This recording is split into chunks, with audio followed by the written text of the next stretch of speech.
So Justin Trudeau has stepped down as the leader of his political party, and we're waiting to see now who's going to be the new Prime Minister of Canada. And among other things, Justin Trudeau was criticized for his lack of moral clarity. I mean, there was a lot of things that he was criticized for. This is one area where he was just abysmal. Check out this clip from Pierre Poilievre, who is in, it looks like he may be, he's certainly one of the front runners as to who could be the next leader of Canada. Check out his moral clarity in this particular clip. I think you're going to like it. October 7th, Hamas carried out the worst attack on the Jewish people since the Holocaust.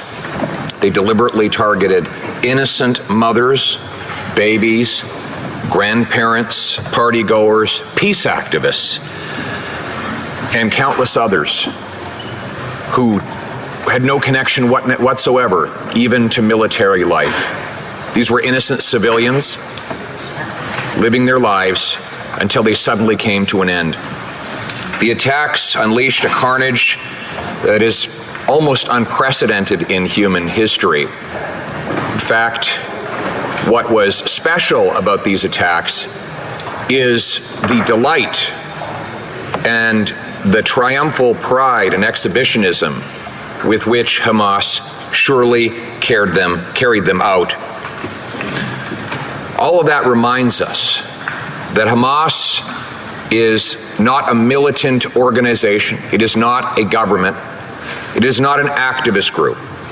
Hamas is a sadistic, criminal, terrorist death cult, and it must be defeated.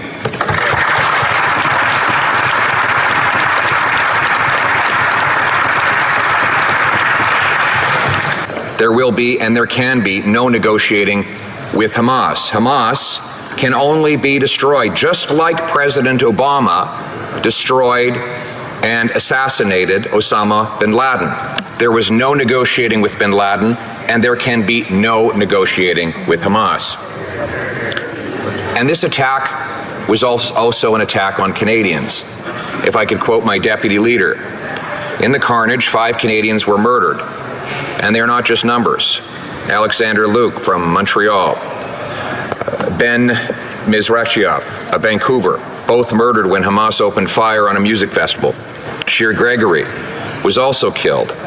Adi Vital Kaplun of Ottawa was murdered in her kibbutz, and Ned Epstein was murdered as he attempted to defend his girlfriend against a grenade.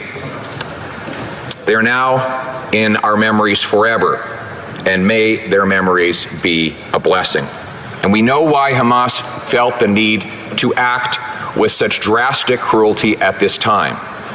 Hamas, of course, is guided by its terror sponsor, the dictatorship in Tehran, which had been growing in its concern for Israel's signature of the Abraham Accords with the UAE, with Bahrain, an agreement with Sudan, and even the possibility of normalization with Saudi Arabia.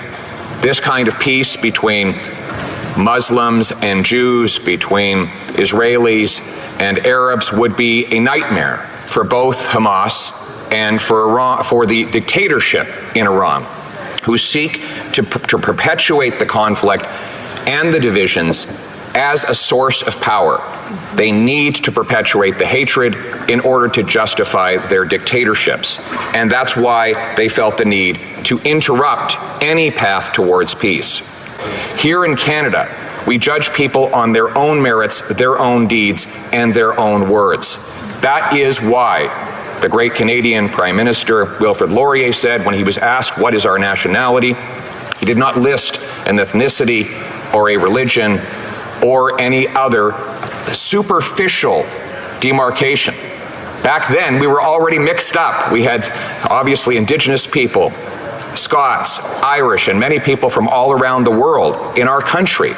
And therefore, we could not define ourselves on any of those lines. So he said, Canada is free, and freedom is its nationality.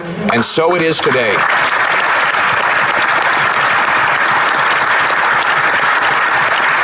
And so let us then set out to protect the freedom of all Canadians and to stand for the values of freedom all around the world. Let us support our Jewish and Muslim friends here in this country as they watch with horror and with sadness at what is happening to loved ones on the other side of the world. They too are Canadians. They are our people. We must stand with them now and always, because after all, we are Canadians. Thank you. Defeating evil requires moral clarity. What do you think? Love to hear your comments below. If you like this content overall, please hit that subscribe button over there in the corner. We'd love to stay in touch with you. Have a wonderful day.